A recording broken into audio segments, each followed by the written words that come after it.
How to make a project using ChatGPT. If you want to build a school, work, or personal project using ChatGPT, here is exactly how to do it step by step, even with the free version. Step 1. Start by figuring out what kind of project you need.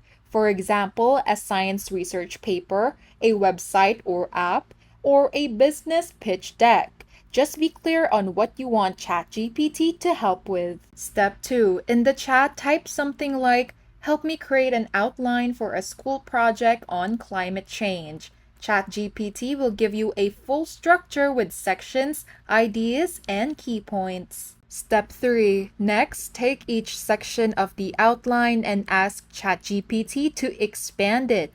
Example, can you write the introduction for my climate change project?